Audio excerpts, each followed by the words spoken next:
দাঁড়াও। আর উপরটা একবারে মুচমুচে,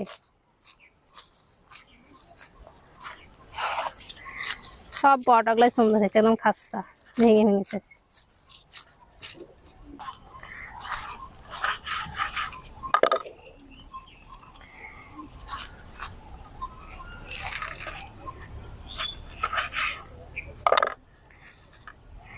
এই যে দেখেন কত সুন্দর।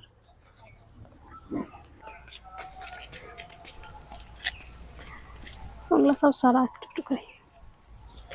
মেহেক কিচেনে আপনাদের সবাইকে স্বাগত। আজকে আমি একেবারে সহজ পদ্ধতিতে মোগলাই পরোটা বানিয়ে দেখাবো। আজ আমরা বাজার থেকে কিনে খাই, ঠিক সেই রকমই হবে খেতে। আর পুরটাও আমি খুব সহজভাবে বানিয়ে দেখাবো। তার আগে আমরা দেখেন আখের খেতে চলে এসেছি। এখানে কিছু ঘাস হয়ে গেছে, ঘাসগুলোকে প্রথমে উঠিয়ে নিব, তারপরে তখন রেসিপিটা বানাবো। ঠিক আছে,